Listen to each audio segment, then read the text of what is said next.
ابراہیم، اسحاق اور اسرائیل کے قدوس مسیح یسوع نے ہمارے آسمانی باپ، تیرا شکر، تیری تعریف، تیری حمد کرتے اور تجھے مبارک کہتے ہیں، اس لیے کیونکہ تو بھلا خدا اور تیری شفقت ہوتی ہے، تیرے وعدے سچ اور ہم کے ساتھ ہیں۔ ہاں خدا تیرے وعدہ ہے کہ جہاں 2 یا 3 میرے نام سے اکٹھے ہوں گے میں ان میں موجود ہوں گا۔ سو ہم تیرے نام پر، تیرے نام میں اکٹھے ہیں، سو تو ہمارے درمیان آ اور پیارے یسوع نام ہم تیری حضوری کو یہاں محسوس کرنا چاہتے ہیں، اور پیارے روح القدس ہم چاہتے ہیں کہ تو ہمیں سکھا، کیونکہ ہم تیرے سیکھے بغیر کچھ بیان نہیں کر سکتے، بالخصوص میں جو خداوند کم علم آدمی ہوں، لیکن جب تو آتا ہے تو تو اس علم کو خداوند بڑھاتا ہے۔ پیارے روح القدس اپنے آپ کو کمپلیٹلی تیری محافظت میں دیتا ہوں، تاکہ سارا جلال اس خدا واحد کو ملے جس کا یہ سارا انتظام، ساری کائنات ہے۔ ہم اس کی شکر گزاری کرتے ہوئے اس کے حضور، اس کے پاٹ میں آتے ہیں۔ جب کلام کو پیش کیا جائے تو پیارے روح القدس تو تحریک، الفاظ، سلسلہ اور تانا بانا ہوتے ہیں۔ رحمت فرما اس دعا کو خدا کے عزیز بیٹے اپنے خدا یسوع مسیح کے وسیلہ سے مانگتے ہیں، سن اور بخش دے، آمین۔ اچھا جی، آج اس بات کو ہم سیکھیں گے، میری بات کو غور سے سنیے گا۔ آپ مکاشفہ 4 باب سے سیکھیں گے تھوڑا سا، لیکن جب مکاشفہ کی کوئی بھی بندہ اسٹڈی کرتا ہے تو پہلے 3 باب جو ہے وہ زمینی باتیں ہوتی ہیں، مختلف کلیسیوں کے بارے میں زمینی باتیں ہوتی ہیں۔ چوتھے باب میں یا چوتھے باب کے شروع میں مقدس یوحنا کے لیے آسمان کھلتا ہے، تو وہ روح کی حالت میں آسمان میں پہنچا دیا جاتا ہے، تو پھر وہ چیزیں دیکھتا ہے جو آسمان میں ہیں، اور ہم بھی ان چیزوں کا یا اس چیز کا مشاہدہ کریں گے جو آسمان میں ہے، اس کی جو وہاں کس طرح ان چیزوں کا کہہ لیں ٹائٹل دیا گیا ہے یا کس نام سے پکارا گیا ہے، آیا وہ چیزیں خدا کی کیسی فرما برداری میں چل رہی ہیں جو آسمانی نظام میں ہے۔ ہم بھی اسی کے نظام میں ہیں، اگرچہ ہم زمین پر ہیں، اشرف مخلوقات ہیں، تو ہم کیسے چل رہے ہیں، یہ موازنہ کرنا ہمارے لیے ضروری ہوگا۔ سو ہم مکاشفہ 4 باب اس کی اگر آپ چاہیں تو پہلے ایسے ہی پڑھ سکتے ہیں، لیکن میرا مقصد جو ہے وہ 7ویں آیت ہے، یا جو ہم نے جس پر سیکھنا ہے وہ 7ویں آیت ہے۔ سب لوگ کھڑے ہوں گے تاکہ ہم تلاوت کر سکیں۔ اگر آپ پہلی سے 7 تک پڑھیں تو پڑھ سکتے ہیں، لیکن 7ویں آیت پر ہمیں سیکھنا ہے بیسک، جس سے بھی توفیق ہو واضح بلند پڑھ سکتا ہے۔ ان باتوں کے بعد جو میں نے نگاہ کی تو کیا دیکھتا ہوں کہ آسمان میں ایک دروازہ کھلا ہوا ہے۔ اب یہاں آسمان کھلتا ہے 4 باب میں کہ آسمان میں ایک دروازہ کھلا ہوا ہے، اور جس کو میں نے پیشتر نرسنگی کی سی آواز سے اپنے ساتھ دروازہ کھلنے سے پہلے اس سے پیشتر کے دروازہ کھلتا، نرسنگے کی آواز، نرسنگے سے مراد جب بھی لی جاتی ہے زور کی آواز سے باتیں کرتے سنا، وہ یہ فرماتا ہے، وہی فرماتا ہے کہ یہاں اوپر آ جا۔ اب کیا روح میں اوپر آ جا، وہ فرماتا ہے کہ اوپر آ جا، میں تجھے وہ باتیں دکھاؤں گا، میں وہ باتیں، وہ کام، وہ چیزیں تجھے دکھاؤں گا جن کا ان باتوں کے بعد ہونا ضرور ہے۔ یہ 3 باب نیچے کے ہیں، اور 4 باب میں جو آگے ہونا ہے وہ سارا سلسلہ وہ بیان کرتا ہے، جن باتوں کا ہونا ضرور ہے میں وہ باتیں تجھے دکھاؤں گا۔ فوراً میں روح میں آ گیا۔ اب اس سے پہلے زمینی باتیں تھی، آسمان میں جانے کے لیے وہ کہتا ہے فوراً میں روح میں آ گیا، یہ اسے نہیں پتا کہ بدن کہاں رہ گیا ہے کہاں نہیں رہ گیا، وہ روح میں اوپر فوراً میں روح میں آ گیا۔ جی، اور کیا دیکھتا ہوں کہ آسمان پر ایک تخت رکھا ہے، اور کیا دیکھتا ہوں کہ آسمان پر ایک تخت رکھا ہوا ہے، اور اس تخت پر کوئی بیٹھا ہے، اور اس تخت پر کوئی بیٹھا ہوا ہے، اور جو اس پر بیٹھا ہے وہ سنگے یشب، اور وہ جو بیٹھا ہے وہ سنگے یشب حقیق سا معلوم ہوتا ہے، اور اس تخت کے گرد زمرد کی سی ایک دھنک اور زمرد کی سی ایک دھنک ہے اس کے چگرد، और उस तख्त के गिर्द 24 तख्त हैं और उस तख्त के 24 तख्त हैं और उन पर 24 बुजुर्ग बैठे हुए हैं और उनके सरों पर सोने के ताज हैं और बुजुर्गों के सरों पर सोने के ताज हैं। और उस तख्त में से बिजलियां और आवाजें और गरजें पैदा होती हैं वहां से बिजलियां, आवाजें और गरजें पैदा होती हैं और उस तख्त के सामने आग के 7 चिराग जल रहे हैं और वहां 7 चिराग जल रहे हैं। ये खुदा की 7 रूहें हैं ये 7 रूहें हैं और उस तख्त के सामने गोया शीशा का समंदर बलौर की शीशे तरह का है। समंदर बलौर की तरह, बलौर की मानिंद है, यानी इतना शिफाफ है। और तख्त के बीच में और तख्त के गिरदा गिर्द 4 जानदार हैं अब उस मरकज या उस आयत की तरफ आ रहे हैं हम। तख्त के बीच और गिरदा गिर्द 4 जानदार हैं जिनके आगे पीछे आंखें ही जिनके आगे पीछे अंदर बाहर आंखें ही आंखें हैं। पहला जानदार बब्बर की मानद है पहला जानदार बब्बर की मानिंद है और दूसरा जानदार बछड़े की मानद और दूसरा जानदार बछड़े की मानिंद और तीसरे जानदार का चेहरा इंसान का सा है और तीसरे जानदार का चेहरा इंसान का सा है और चौथा जानदार उड़ते हुए अकाब की मानद और है। चौथा जानदार उड़ते हुए उकाब की मानिंद है। कलाम का पढ़ा और सुना जाना आप सबके रिवाज से बनता। 7वीं आयत हमारा मरकज थी, लेकिन समझाने के लिए बात को पीछे 6 आयतें पढ़नी पड़ी ताकि आप उस मंजर को अपने ज़हन में उसकी मंजर कशी कर सके, देख सके, समझ सके कि बात क्या हो रही है। लेकिन जो 7वीं आयत है बेसिक हमने उस पर सीखना है।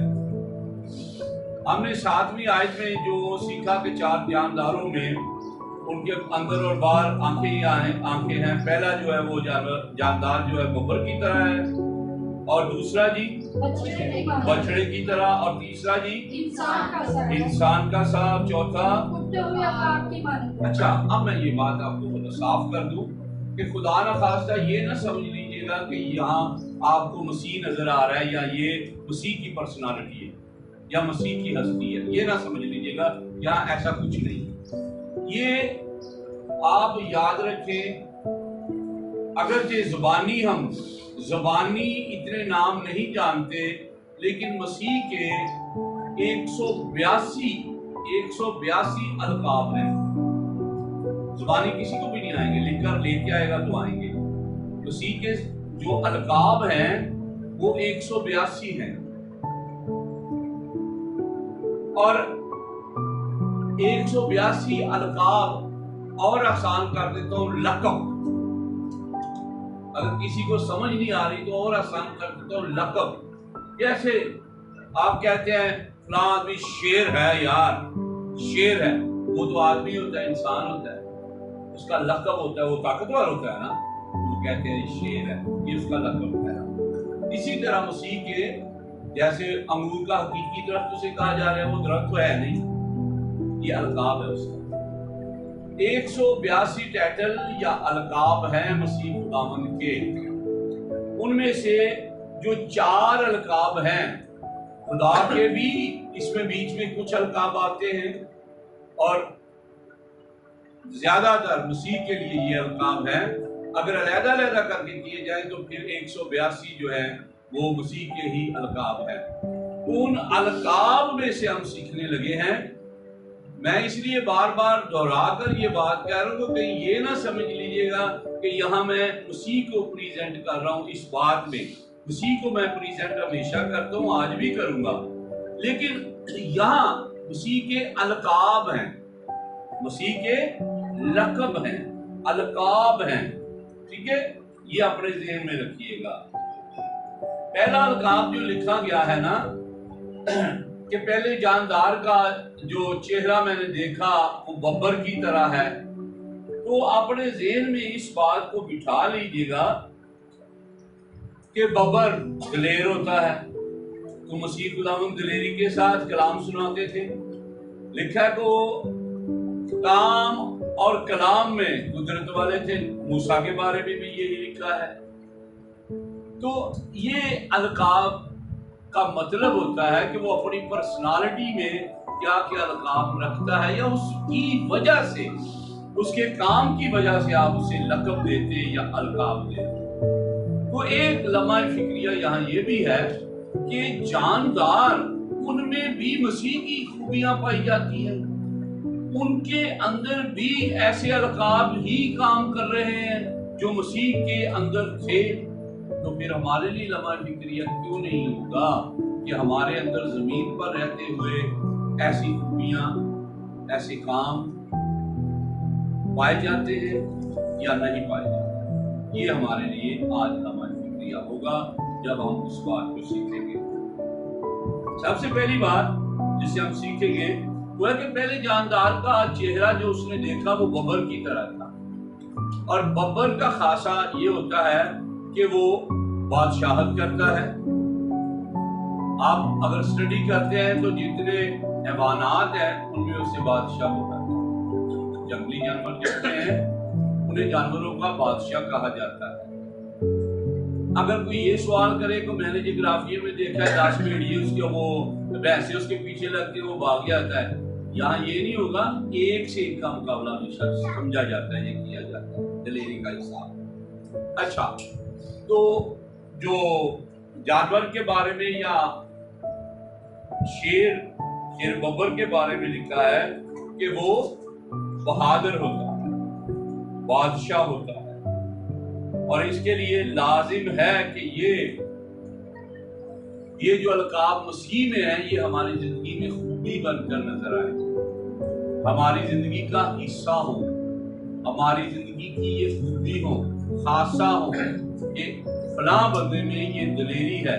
اور دلیری ایسی نہیں چاہیے کہ آپ کسی کے ساتھ غلط کر کے اس کے ساتھ لڑائی کریں، یہ دلیری ہوگی. نہیں، خدا کے لیے دلیری، خدا کے کلام کے واسطے دلیری، اس قسم کی حکمت اور دلیری ہم میں ہونی چاہیے.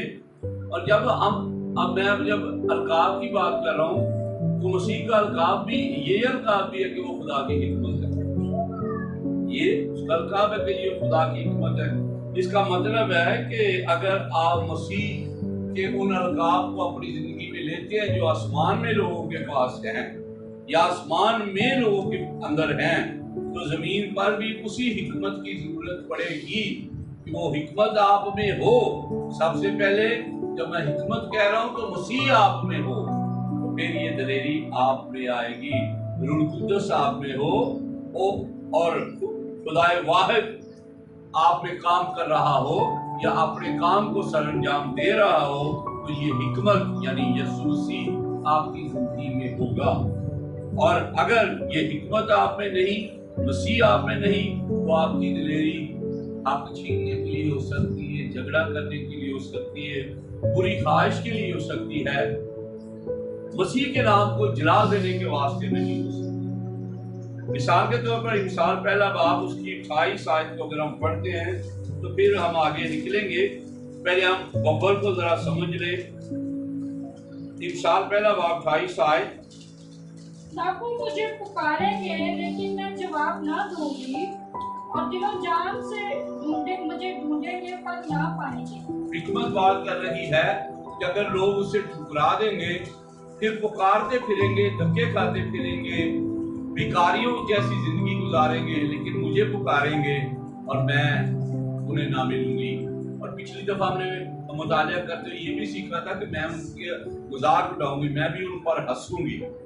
تو ضروری، سب سے ضروری یہ بات ہے کہ مسیح جو ہے وہ ہماری زندگی میں ہو، خدا کی حکمت ہماری زندگی میں ہو. سب سے فرسٹ آف آل یہ اگر آپ نے مسیح کو شخصی نجات دہندہ قبول کیا ہے فردن، تو اس کا مطلب ہے خدا کی حکمت کو دعوت دی ہے. اگر خدا کی حکمت ہم میں ہے، مسیح ہماری زندگی میں ہے، تو پھر باقی اصحاب، باقی چیزیں ہماری زندگی میں آ سکتی ہیں. نہیں تو مشکل بات ہے. سب سے پہلے خدا کی حکمت یعنی یسوع مسیح کا ہماری زندگی میں آنا اور اسے شخصی طور پر نجات دہندہ قبول کرنا، یہ سب سے ضروری بات ہے.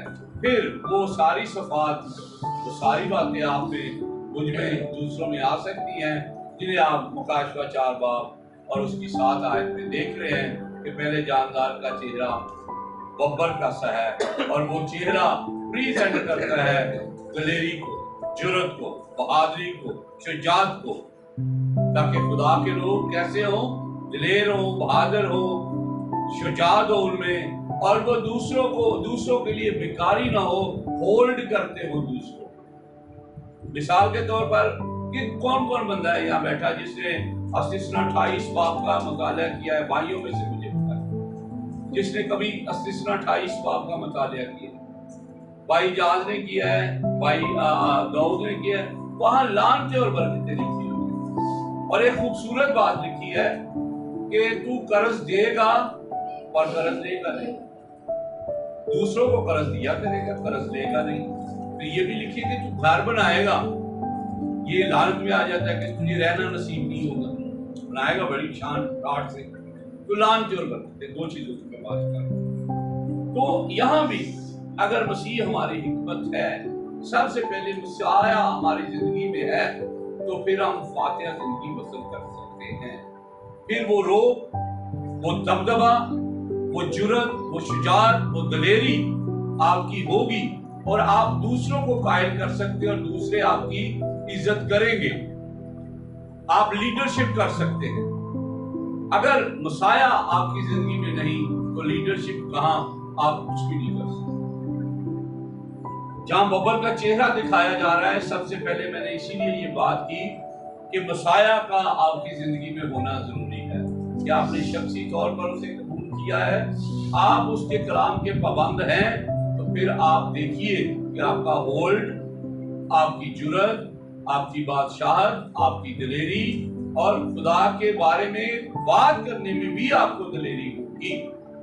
अदरवाइज मैं मतलब या आल्टर पर खड़े होके एक सच्ची बात कर रहा हूँ, जब मैं 16-18 में था ना, तो हमें कोई पूछता था ना, कोई मिल जाता था भाई इस्लामी दोस्त या मुस्लिम दोस्त, तो वो पूछते थे हाँ भाई कैसे हो, नमाज पढ़ते हो? जी कोई पढ़नी, क्या 5 दफा पढ़ा करो? चलिए पढ़ते हो। यानी हमें दलेरी नहीं थी बात। अगर कोई वो मजहब के तरफ से भी बात करता तो हम अपनी बात को क्लोज करते थे, हम बयान नहीं कर सकते थे, बिलखसूस में। क्या वजह? क्योंकि मसाया अंदर नहीं था। जब मसाया आता है, मसीहा आता है, खुदावंद आता है, तो फिर वो जुर्रत और दलेरी लेकर फिर आप बात करते हैं, मुस्कुरा कर कहते हैं कि भाई मैं मसीही हूँ और मैं खुदा का शुक्र अदा करता हूँ कि मैं मसीही हूँ, आए मेरे साथ बात करो, मैं मसीही हूँ। फिर ये दलेरी आपको आती है। अच्छा, अब जरा आगे बढ़ते हैं और उस दलेरी की भी बात कर लेते हैं।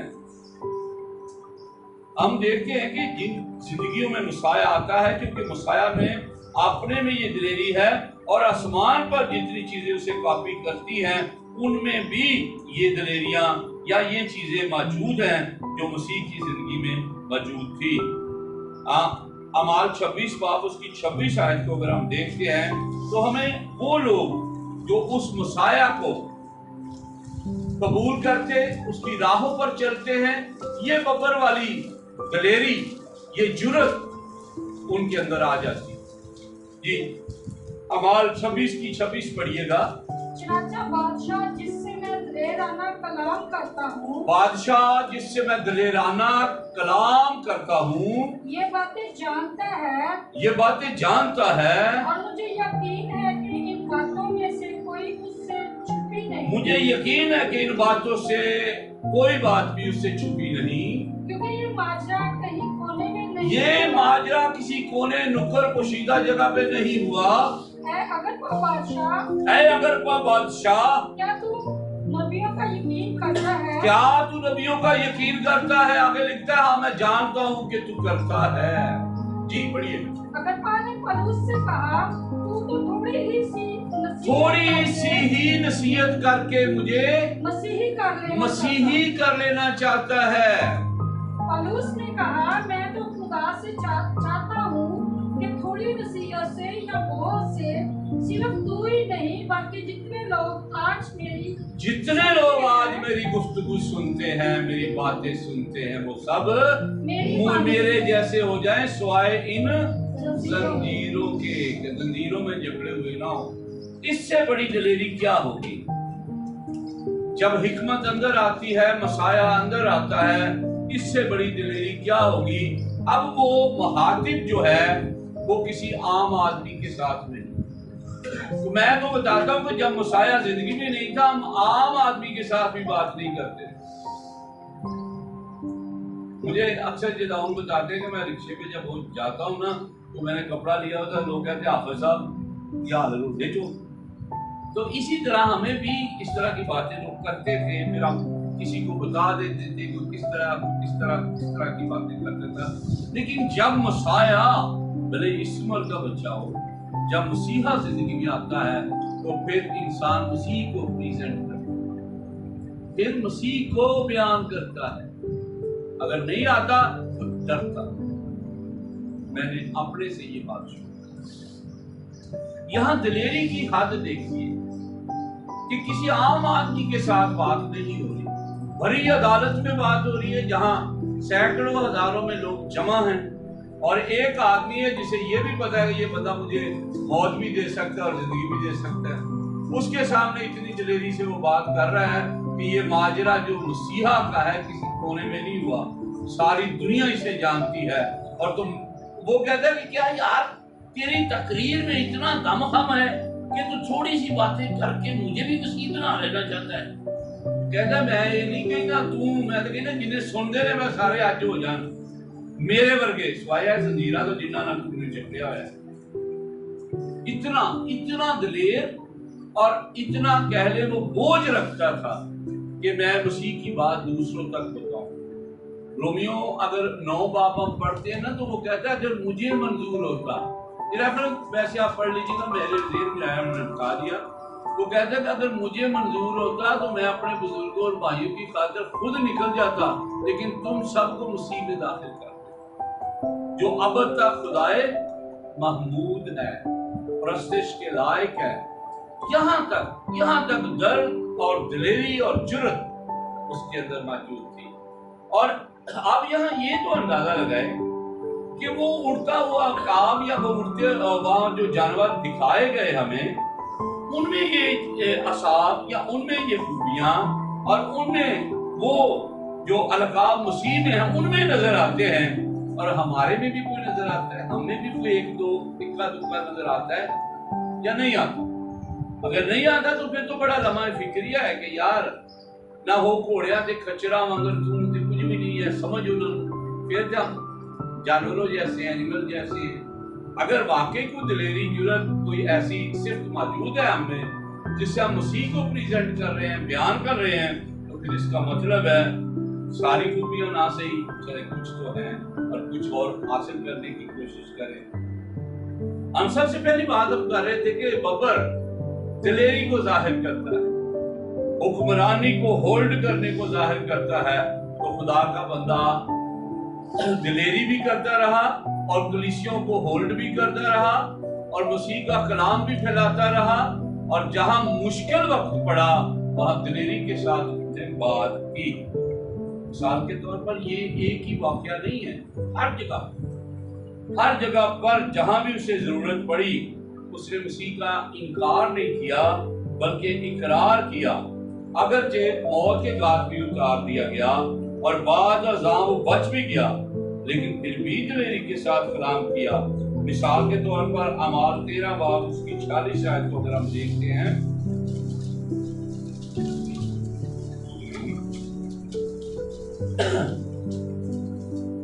पालूस और बरनबास दिलेर होकर कहने लगे कि जरूर था कि खुदा का कलाम पहले तुम्हें सुनाया जाए। अब यहाँ पालूस और बरनबास है, यहाँ भी दिलेरी का ही मुजाहरा हो रहा है। दिलेर होकर कहने लगे, डरे नहीं, खौफ नहीं खाया, दिलेर होकर कहने लगे कि जरूर था कि पहले तुम लोगों को खुदा का कलाम सुनाया जाए। जी, लेकिन चूंकि तुम उसको रद्द करते हो और अपने आप को हमेशा की जिंदगी के नाकाबिल ठहराते हो। यहूदियों से कहा जा रहा है क्योंकि तुम उस कलाम को रद्द करते हो और अपने आप को हमेशा की जिंदगी के लिए नाकाबिल ठहराते हो।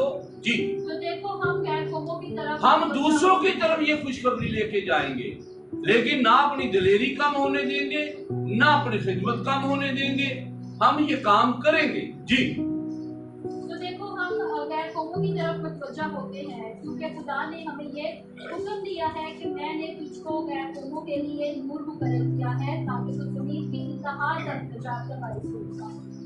अब जमीन की इंतहा तक निजात का बाइस हो। जमीन की इंतहा, उसकी पामाइश हम तो नहीं कर पाए। मुकद्दस पालूस इस ईमान से निकले जहां तक उनकी रसाई थी वो पहुंचते रहे। और मैं आज ये यहाँ खड़े होकर बात कह रहा हूं कि खुदा की प्लानिंग देखें, जरा खुदा की प्लानिंग देखें। शैतान एक हाथ अगर चाल चलता है तो खुदा ने दो हाथ उसका इंतजाम किया होता। कभी कभी मैं सोचता था पहले कि कैसे मुमकिन है कि दुनिया की इंतहा तक उसकी गवाही दी जा सके। मेरे पास तो मरीज के जान तक रहा नहीं, कहां से दी जा सकती है दुनिया में। मैं कहता हूं ये सोशल मीडिया, ये आपका नेट, ये यूट्यूब दुनिया की इंतहा तक कलाम को लेके जा रही है। ये लेटेस्ट टेक्नोलॉजी जो है, अगर शैतान इसका इस्तेमाल कर रहा है तो खुदा ने इसका इस्तेमाल किया, दुगना करके किया। आप यहां से अपनी रिकॉर्डिंग करवा दें, अमेरिका में किसी को सुने तो बोलेगा, सुनेगा आपको। यूरोप की किसी कंट्री में सुनेगा, अपनी जुबान में सुनेगा। तो मैं हैरान हूं, यकीन कीजिए ये बात समझकर कि खुदा के इंतजाम देखे। हम इसका अगर मनफी पहलू लेंगे तो मनफी भी इसमें मौजूद है, शैतानियत मौजूद है। अगर मुस्बत लेंगे तो खुदा के इंतजाम को देखे कि वाकई हम तो सफर करके भी सारी जिंदगी सुनाते रहते तो सारी दुनिया तक ना पहुंच पाते। हम पहुंचते भी दुनिया उतनी ज्यादा बढ़ती जा रही थी, पैदा होती जा रही थी। लेकिन कैसा इंतजाम उसने बनाया कि आज आप यूहन्ना बाद में बैठकर पूरी दुनिया में बात कर सकते हैं, पूरी दुनिया में अपनी गवाही दे सकते हैं। मुकद्दस पालूस रसूल गैर कौमों तक गए जहां तक उनकी रसाई थी। लेकिन खुदा का इंतजाम आज आपके दौर में कितना अच्छा है। क्या आप अपनी बात को वाकई दुनिया की इंतहा तक पहुंचा सकते हैं? और जो यीशु मसीह ने कमिटमेंट आपके साथ की थी वो भी करीब आ रही है कि मेरा आना उस वक्त तक नहीं जब तक दुनिया की इंतहा तक मेरा कलाम ना पहुंच जाए। कबूल करना ना करना किसी की अपनी मर्जी, कलाम का पहुंचना जरूरी है। और मैं बहुत हैरान, ये टेक्नोलॉजी और भी बढ़ती जाएगी और भी बढ़ती जाएगी। शैतान 2-4 कदम और भागेगा, करेगा, लेकिन खुदा ने हर मौके पर उसका सोल्यूशन, इंतजाम रखा होता है। और इसी टेक्नोलॉजी के जरिए खुदा भी अपना काम कर रहा है और तेजी से कर रहा है। और उस वक्त मुकद्दस पालूस रसूल दुनिया कैसे फिर रहे थे? सारी तो उन्होंने फिर ही नहीं सके वो, लेकिन गैर कौमों के रसूल ठहरे। ये जो बहरी जहाज थे इन पे सफर करते थे, एक इलाका से दूसरे इलाका में चले जाते, दिलेरी के साथ सुनाते, लोगों ने मारते भी, कैद भी करते, रसवाई भी होती, इवन के उनकी शहादत भी इसी तरह हुई। लेकिन उन्होंने काम नहीं छोड़ा क्योंकि ये असाब उनके अंदर मौजूद था जो शेर बबर वाला है। क्योंकि यहूदा का शेर बबर, उसकी ये सिर्फ उनके अंदर मौजूद थी जो हमने मुकाशफा में पढ़ी कि जानदार का चेहरा जो बब्बर की तरह है। और ये लक़ब जो है मेरे मसीहा का, जब यही लक़ब शैतान अपने लिए इस्तेमाल करता है वो लक़ब यूं बदल जाता है कि वो शेर बब्बर की मानिंद है, नहीं मानिंद ढूंढता फिरता है कि किसको फाड़ पाए। सही लक़ब ये मसीह के लिए इस्तेमाल होता है, या मसीह के लोगों के लिए कि वो दिलेरी से कलाम को पेश करें, दिलेरी से गवाही दे, दिलेरी से अपने आप को खर्च करें। बहुत सारे एंगल हैं खिदमत के लिए, अपने आप को खर्च करें उस काम के लिए कि मेरे मसीहा को क्या या कलीसिया को क्या फायदा पहुंच सकता है, कलीसिया बढ़ सकती है, चर्च बढ़ सकता है, कैसे किस तरह फायदा होगा। वो अपने आप को जब खर्च करता है दिलेरी के साथ, तो ये पहली सफात जो जानदार की हमें नजर आती है कि वो बब्बर की तरह है, उसके अंदर इख्तियार है। अब मसीह के पास इख्तियार था, वो इख्तियार के साथ कलाम सुनाता था। और फकीर फरीसी ये कहते थे कि हमने इससे पहले इस तरह का बंदा नहीं कोई देखा जो बड़े इख्तियार के साथ बदलुओं को हुक्म दे। इख्तियार के साथ कलाम सुनाएं। बाजों का मैं कमजोर आदमी हूं, आप हैं, दूसरे हैं, वो कह देते हैं कि यार हमारा ख्याल है। उसी ये नहीं कहते थे कि मेरा ख्याल, वो कहते थे ऐसा है, इस तरह ही है, इख्तियार के साथ। तो हमसे वो तवक्को करते हैं कि हम सब जो सुन रहे हैं इख्तियार के साथ बोलें। और अगले दिन मैं एक जुमला मेरी अकल से गुजरा कि शैतान उस वक्त तक बोलता रहता है, शैतान उस वक्त तक मुंह खोलता है जब तक आप मुंह नहीं खोलते। जब आप मुंह खोलते हैं, दुआ करते हैं, तो शैतान भागना शुरू। शैतान उस वक्त तक मुंह खोलता रहता है जब तक आप नहीं खोलते। जब आप मुंह खोलते, हाथ उठाते हैं, दिली से दुआ करते हैं, तो वहां से वो किनारा करता है। अगर हिम्मत हो तो 4 दिन जंग करता है, नहीं तो वहां से भागता है। तो दिलेरी का रूह जरूरी है, और ये मसीह का रूह है जो आपको दिलेर बनाता है। जान देने तक वफादार है तो जिंदगी का ताज दूंगा। ये एक सिर्फ मैंने बताई जो मसाया की है, जो चेहरा बब्बर की तरह आपको नजर आता है। आप कहते हैं तो अब अगली पे चलते हैं, ये तो इसी पे तो काफी बातें और भी हो सकती हैं। अच्छा जी, इख्तियार के साथ वो सुनाते थे क्योंकि उनके पास अथॉरिटी थी, वो समझते थे कि, और ये बात बब्बर की तरह की बात वैसे ना पैदाइश 49 बाब 10 आयत में भी यहूदा के बारे में लिखी है, और इसे पेशन गोई भी आप उसी के बारे में समझ सकते हैं। वहां लिखा है कि हुकूमत का आसा यहूदा से न छूटेगा जब तक शैलवा ना आए। शैलवा का मतलब है जब तक मसीह ना आए, ठीक है। इसलिए ये भी मसीह के बारे में लिखी है, और ये उसी अलकाब के बारे में, जैसे मैंने कहा अलकाब है। दूसरी बात पर हम चलते हैं जी, अबार 4 बाब उसकी 14 है। दूसरा जो है वो अलकाब है बछड़े का। बछड़ा आप किसे वैसे समझते हैं जब तक आप रेफरेंस निकाल लें। बछड़ा किसे कहते हैं? भाइयों से मैं पूछूंगा, भाई जी भाइयों, बछड़ा किसे कहते हैं जी? ऊंची आवाज, मेंढा, ओके। अच्छा जी, और भाई पहलवान जी, आप तो गोश्त भी खाते होंगे, बछड़ा बताएं, बछड़ा किसका? अच्छा जी, आप जी भैया बताइए जी, और भी लोग बताएं। उसने मेंढा तो बताया, उसने बकरी का बच्चा बताया, और भाई बताया जी बछड़ा। गाय को बच्चे को कहते हैं, गाय के बच्चे जी, गाय का बछड़ा, गाय का। आप किसी ईसाई के पास जनाजा चौक पे जाए, बछड़ा पूछोगे, कहना ये 7,500 का, ये इतने हजार का। बछड़ा बोलते हैं गाय के बच्चे। और जो खाने के काबिल होता है वो आध उम्र में जब पहुंचता है वो फिर खाने के काबिल होता है। बछड़ा बताया गया है। वो जो आप कह रहे हैं ना भेड़ का बच्चा, आप जो कह रहे हैं वो भी दूसरी चीज है, ठीक है, भिंडा। तो गाय के बच्चे को बछड़ा कहते हैं। तो यहां लिखा है दूसरे के बारे में कि दूसरा जानदार जो है वो बछड़ा जी, बछड़ा, हाँ जी। तो पढ़ा है 4 की 14 जरा पढ़िए। तो उस पता के जिसके वो कसूरवार हो, मलूम हो जाने पर जमात एक बछड़ा ताकि कुर्बानी के तौर पर चढ़ाने के लिए कहमा इज्तिमा के सामने लाए। जी शुक्रिया।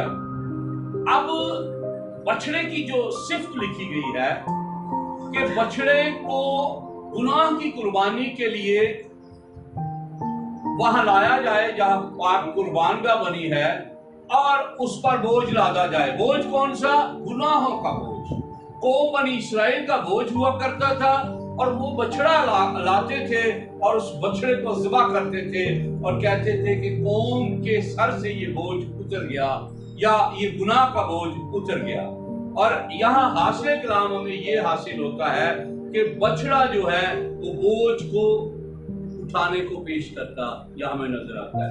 ये बोझ वो नहीं कि 2 पंडा कपड़े नहीं होते रख दो तो चल में बछड़े और ये नहीं चल।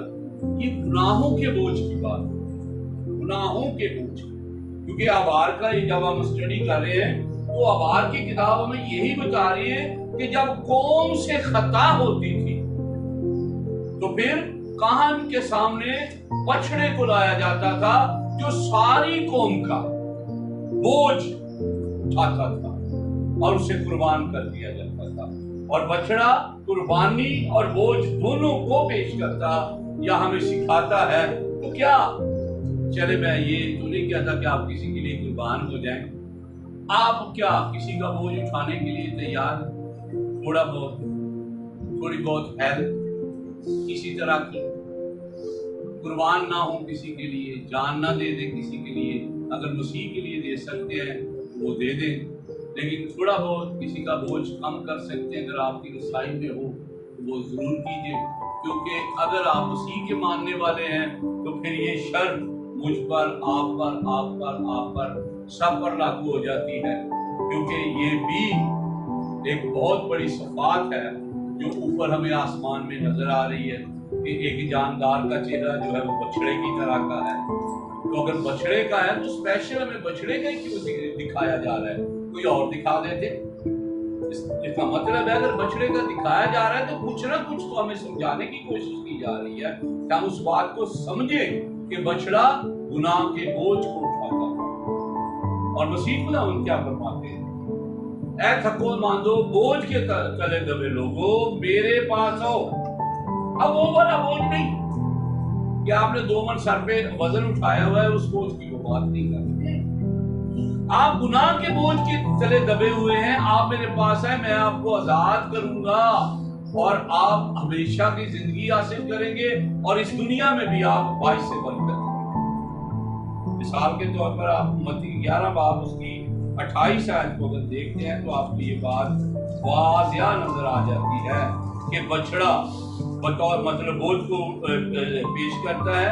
जब हमने आबार में देखा तो मसीह खुदावंद खुद इस अलकाब का इकरार करते हैं। ये पढ़ दीजिए। ऐ मेहनत उठाने वालों, ऐ मेहनत उठाने वालों और बोझ से दबे हुए और बोझ से दबे हुए लोगों, सब मेरे पास आओ, सब मेरे पास आओ, मैं तुमको आराम दूंगा। मैं तुमको आराम दूंगा। ठीक है, अब ये नहीं कहा गया, आप इसकी स्टडी करें, ये नहीं कहा गया कि आपने जो पट्ठों की पंड आपने ऊपर लादी हुई है तो ये मुझे पकड़ा ना।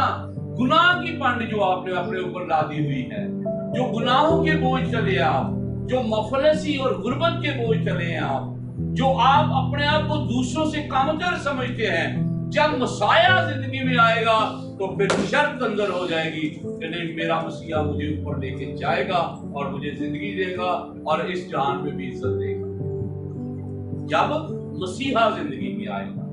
क्योंकि ये मैं नहीं कह रहा, जिसका ये अलकाब है वही ये बात कर रहा है। ऐ थको मांदो बोझ तले दबे लोगों, सब मेरे पास आओ। आप मुझे बताएं, सब लोग कुछ ना कुछ स्टडी करते हैं, किसी न किसी से कुछ ना कुछ सीखा है। इस्लाम के बारे में सीखा होगा, हिंदुइज्म के बारे में बात सुनी होगी, बुद्धिस्ट के बारे में सुनी होगी, बेदीन के बारे में सुनी होगी। किसने कहा है क्या थके बांधो बोझ तले दबे लोगों मेरे पास आओ, मैं तुमको आराम दूंगा, मेरा जुआ हल्का और मनाएगा, मेरे पास आ जाओ। किसी ने ये दावा नहीं किया। तो यहाँ जिसका ये अलकाब है वो दावा कर रहा है, इसीलिए अलकाब बनेगा। वो कह रहा है ये बोझ मुझे दे दो, हल्के फुल्के आजाद हो, जो कल के लिए फिक्र ना करो, मैं कल के लिए मुहैया करूंगा, मैं तेरी जरूरतों को जानता हूं, मैं सब जरूरतों को पूरा करूंगा। तुम क्या करो, फकत मुझ पर इत्काद इत्काद इत्काद इत्काद, बेदिल ना हो, इत्काद करो। क्या क्या कहा गया है? खुदावन उड़ीकती रहे आराम नल मेरी जान। अगर हम आराम से नहीं जीते तो फिर होता क्या है? 40 दिन का सफर 40 साल का बनता है। हर एक के साथ ऐसे ही। अगर हम बीच में बढ़ाएंगे तो वो सफर लंबा हो जाएगा। हमें क्या करना है? आराम से जीतते रहना है, खुदा इंतजार करना है, अपनी अखा लगाए रखनी है, उन्हें बाकायदा कबूल करना है, उहदे हुक्म आइन की पाबंदी करनी है, खुदा इंतजार करना है। अपना बोझ अगरचे साढ़े उत्ते आंदा है तो फिर उन्हें कहना कि बाप ये मेरे से भारी है, मेरी मदद फरमा, इसे उठा, क्योंकि तूने वादा फरमाया है वो उठाएगा। इसीलिए ये लक़ब मसीह के लिए इस्तेमाल होता है, बछड़े वाला, क्योंकि बछड़ा बोझ उठाता था। और यहाँ मसीह कहता है थके मांदो बोझ तले दबे लोगों। मैं कह रहा हूँ इसका मतलब है कि जब बार की किताब के मुताबिक बछड़े को लेकर जा रहा होता था कुर्बानी के लिए, तो यही बात सेम चाली होती थी कि तमाम गुनाह के बोझ तले दबे लोगों, कायन कह रहा होगा सब आ जाओ, कुर्बानी दी जा रही है, आज आपके बोझ उतर जाएंगे। और यही बात मसाया कह रहा है, क्या थके मांदो बोझ तले दबे लोगों, मेरे पास आओ, मैं तुम्हें आराम दूंगा, तुम्हारी जानों को सुकून हो जाएगा, जिंदगी में से जो हलचल है वो खत्म हो जाएगी और जिंदगी आरामदेह और बेहतर हो। अच्छा जी, तीसरा लक़ब जो हमें नजर आता है या तीसरा चेहरा वो इंसान का सा है। तीसरा जो चेहरा आसमान में हमें नजर आ रहा है वो इंसान का सा नजर आता है। और इंसान, अगरचे हम कामिल नहीं हैं, मसीह के इस लक़ब को हम लेते हैं तो इंसान फिर कामलियत की तरफ हमें इशारा देता है। क्या एक बात, हम किसी को अगर क्या करें इंसान बन इंसान, तो हम यही कह रहे होते हैं कि बेहतर बन, कामिल बन। कोई एक भी कामिल नहीं है, कोई एक भी कामिल नहीं है सिवाय मसीह के। तो मसीह का ये लक़ब है कि हम कामिल बने। और मुकद्दस पालूस रसूल यहाँ इस बात को उठाकर कहते हैं मेरी तरह बनो, मेरी मानद बनो जैसे मैं मसीह की मानद। तो सारी स्टोरी में हमें ये बात समझ आती है कि जो तीसरा चेहरा इंसान का सा हमें नजर आता है वो हमें कामलियत की तरफ या बेहतरी की तरफ लेके जाता है कि बतौर अशरुल मखलूकात, बतौर इंसान हम वो कुछ करें जो खुदा हमसे तवक्को रखता है। बतौर इंसान होते हुए, अशरफ मखलूकात होते हुए, फ्री विल होते हुए, हमारे फैसले रास्त हों और खुदा की मंशा और उसके कलाम के मुताबिक हों, हम इंसान होने का हक अदा कर सकते। क्योंकि तीसरा चेहरा हमें जानदार का सा नहीं और वो उस जानदार का इंसान की तरह नजर आता है और इंसान कामलियत को पेश करता है। लिखा कि मर्दे खुदा कामिल बने, कोशिश करें कामिल बनने की। यहाँ पैदाइश 17 बाब और उसकी पहली आयत को पढ़ेंगे तो फिर आपको थोड़ा सा अंदाजा होगा कि खुदा की ये ख्वाहिश है इंसानों के बारे में। ये सिर्फ ये अलकाब या लक़ब इंसान के लिए है और ये कहा जा रहा है तू मेरे हजूर चल। और जी पढ़ दीजिए 17 की पहली आयत। जब इब्राहिम 99 बरस का हुआ तब खुदावंद इब्राहिम को नजर आया और उससे कहा मैं खुदाए कादिर हूँ, तू मेरे हजूर में चल और कामिल हो। तू मेरे हजूर चल और कामिल हो। अब 17 साल बाद अगर खुदा को मिल जाए ख्वाब और रोया में तो कहे इजाज तू मेरे हजूर चल और कामिल हो, इजाज की कहेगा वो 17 साल अगे लगाते नहीं, मेरे वाल सफेद हो गया हुण भावें मैनू मार दे भावें कुट मैं हो जाते। 17 साल हो गए अजे भी ये आखन दे तू मेरे हजूर चल और कामिल हो। ये एक लिमिट के बाद, एक लंबे अरसे के बाद खुदा फिर इब्राहिम को नजर आ रहा है और फिर बात वही कह रहा है। 75 बरस की उम्र में खुदा ने उसके साथ कलाम किया, मेल जोल शुरू हुआ, कसदियों की ओर से उसे बुलाया गया और कहा कि मैं तुझे वो मुल्क दूंगा जहाँ दूध और शहद बहता है, तू वहां जा।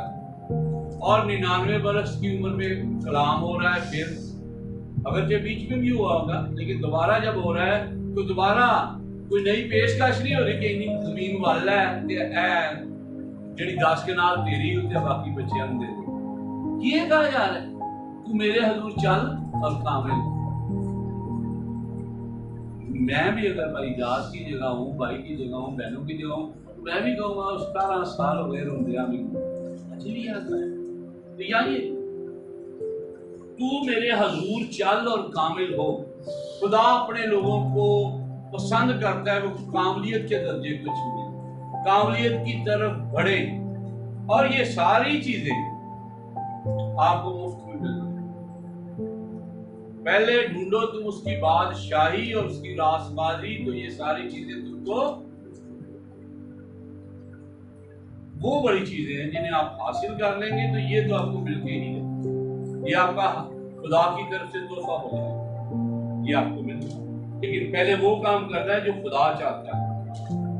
रोमियो 15 बाब उसकी 29 आयत पढ़े, फिर चौथे अरकाब पर हम जाएंगे। 15 की 29 रोमियो।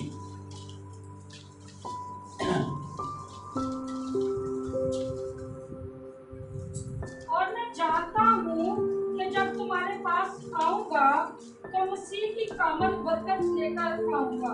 मुकद्दस पालूस फरमाते हैं कलीसियाओं से, यानी रोमी लोगों से, कि जब मैं तुम्हारे पास आऊंगा, इसका मतलब है कि ये अब किसी दूसरी कलीसिया में ठहरे हुए थे, वहां कलाम सुना रहे थे।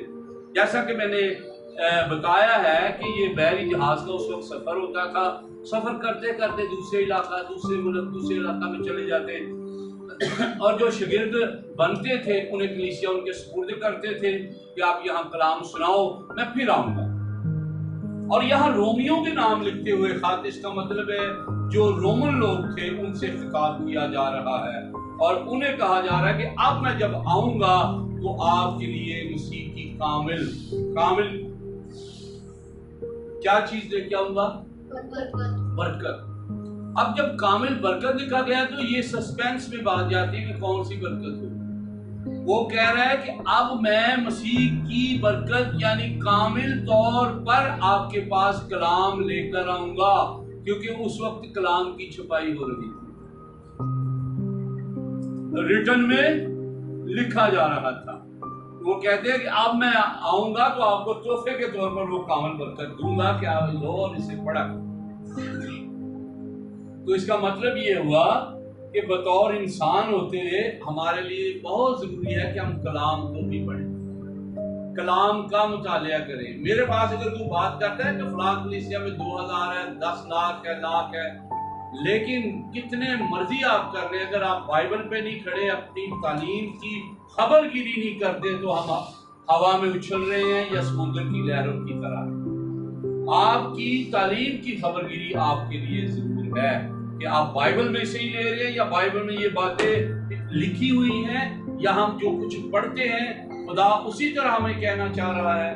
तो हम इस बात को समझ सकते हैं कि हम कामिल बरकत ले रहे हैं, अगरचे हम थोड़े हो, कोई फर्क नहीं, अगरचे हम थोड़े हो लेकिन कामिल बरकत ले रहे हैं, खुदा की बात, उसके इरादे, उसकी मर्जी को जान रहे हैं।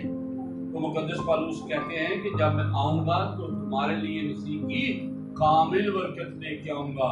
तो बींगा इंसान आपके लिए भी फर्ज है कि आप उस कामिल बरकत को दूसरों तक पेश करें जहां तक आपकी रसाई है।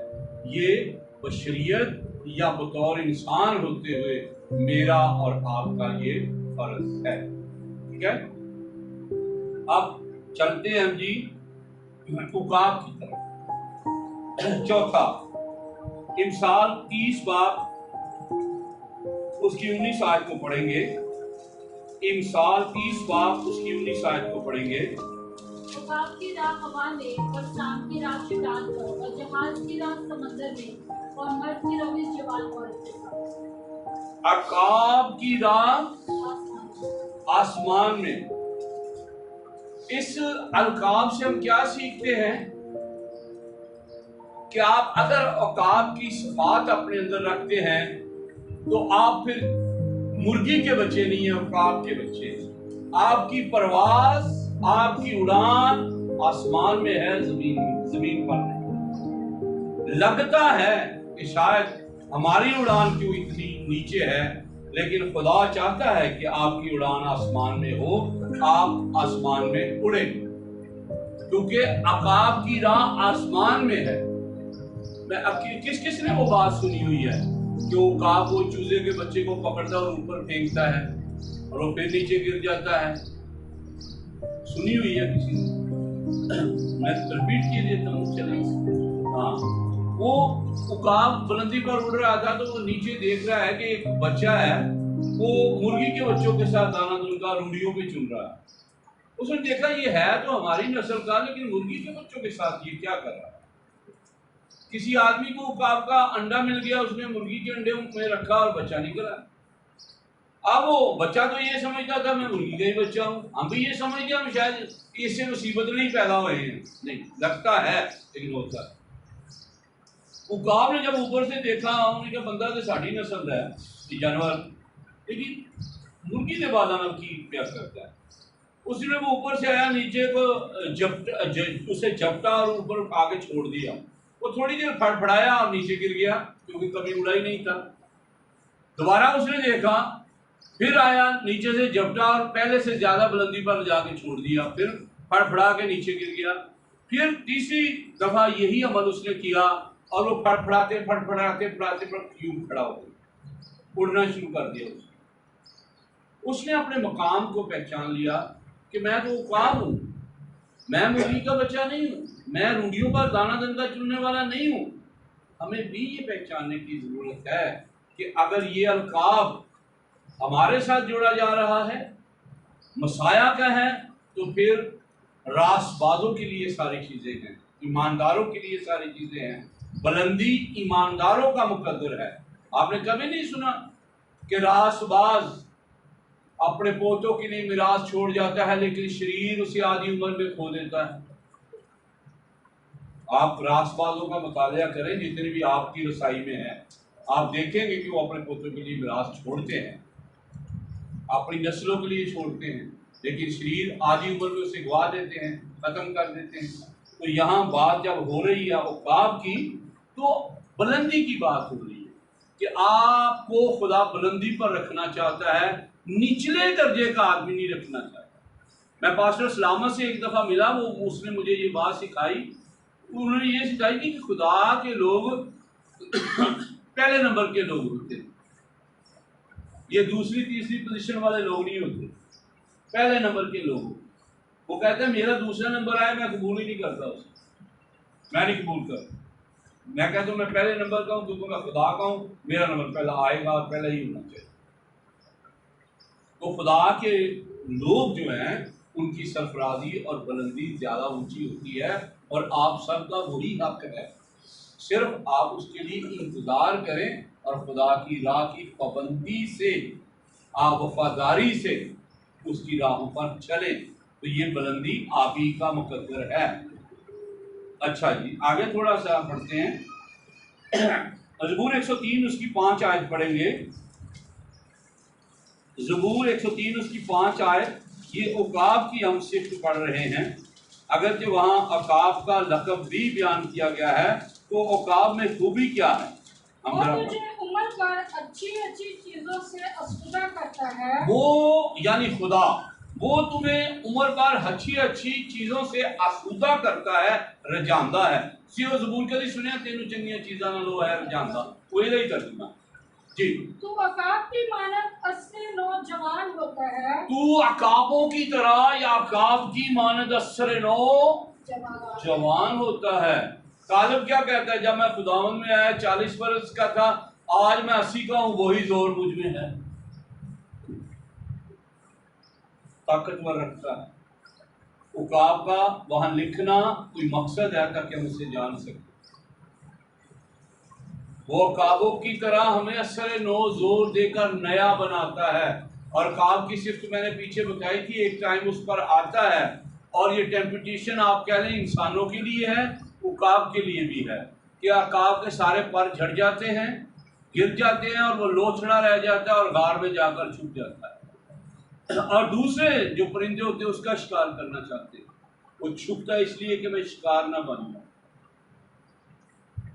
और जब पर आते हैं तो नई परवाज लेकर पहले से ऊपर आगे को बढ़ता है। तो मुकद्दस पालूस क्या कहते हैं इसके बारे में, इस्ताराती जुबान इस्तेमाल कर रहा हूँ। वो कहते हैं मैंने खुदावंद में कम होना और बढ़ना सीखा है। अब काब की ये सिफ्त है कि कम होना भी जानता है और बढ़ना भी जानता है। جب کم ہوتا ہے تو پیچھے ہٹ جاتا ہے کہ دوسرے مجھے شکار نہ کریں۔ ایماندار کی بھی یہ صفت ہونی چاہیے کہ جب اسے کم کیا جا رہا ہے تب بھی خدا کا شکر ادا کرے کہ خدا تو میرے لیے اچھا منصوبہ رکھتا ہے، اگر تو نے مجھے یہاں رکھا ہوا ہے تو سکھا رہا ہے تاکہ جب میں پرواز کروں تو پھر لوگ دیکھیں کہ یہ واقعی خدا کا بندہ یا خدا کے لوگ ہیں۔ تو جب پرواز وہ کرتا ہے نئے سرے سے، نئے پر نئی طاقت، عقاباں دے وانگر تینوں نیا زور دے، تیری جوانی نو کردا نیا ہے، وہ نئے زور میں جب اٹھتا ہے تو وہ نیا عقاب، نیا زور، نئی بات ہوتی ہے۔ تو عقاب کے بارے میں جب ہمیں یہ سکھایا جا رہا ہے تو ہمارے اندر ایسی برداشت، ایسی خوبی ہونی چاہیے کہ ہم انتظار کریں اس خدا کا کہ وہ عقاب کی طرح ہمیں اثر نو زور دے گا، ہمیں بحال کرے گا اور ہماری اڑان کو بڑھائے گا، اور ہم مرغی کے بچے نہیں عقاب کے بچے ہیں۔ جی مثال 23 اس کی 5 کو پڑھ کے کلوز کر دیجئے۔ جی 23 کی 5 مثال۔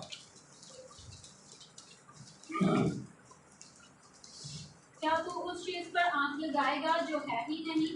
کیونکہ دولت یقیناً عقاب کی طرح پر لگا کر آسمان کی طرف اٹھ جاتی ہے۔ دولت یقیناً عقاب کی طرح پر لگا کر آسمان کی طرف اڑ جاتی ہے۔ دولت سب کچھ نہیں ہے۔ پادری بشیر کے ساتھ ایک دفعہ بابا بھوٹا بات کر رہے تھے، ناصر کے والد صاحب، دیکھو جی میں مکان بنایا، یہ وہ کیا، اس وقت تو دیے شیے بھی جلاتے تھے، یہ وہ بھی کرتے تھے۔ انہوں نے اسے یہ بات کہی کہ صرف پیسہ ہی سب کچھ نہیں، پیسہ کمپلیٹ برکت نہیں۔ اگر تسی زندگی کے ہر حصے چ کامیاب ہوتے نا مطلب خدا دی برکت دیتا، ہر حصے چ کامیاب خدا کرتا ہے، ناکام نہیں رکھتا۔ پیسہ تو کچھ نہیں، کسی کو پیسہ بہت زیادہ ہے، انہوں رات کو چلے نیندر ہی نہیں ہوتی، پریشان۔ کسی کو بہت زیادہ کھا ہی نہیں پاؤں، نہیں ڈاکٹر نے منع کیا میں نہیں کھا سکتا، بہت ساری ہو چکا۔ صرف پیسہ ہونا کمپلیٹ برکت رشتہ، سارے حصوں میں زندگی کے اگر برکت ہے تو یہ خدا کی برکت ہے کہ آپ کامیاب زندگی گزارتے ہیں، تو پھر آپ عقاب کی طرح بلندی پر ہیں، آپ انسان کی طرح کاملیت کی طرف بڑھ رہے ہیں، آپ بچڑے کی طرح دوسروں کا بوجھ اٹھاتے ہیں، آپ ببر کی طرح اختیار رکھتے ہیں۔ یہ لمحہ فکری آج آپ کے لیے ہے، سوچ بچار کریں، میں بھی کرتا ہوں تاکہ ہماری زندگیاں بہتر ہو سکے۔ تو اسلام کی وسیلہ سے خدا آپ کو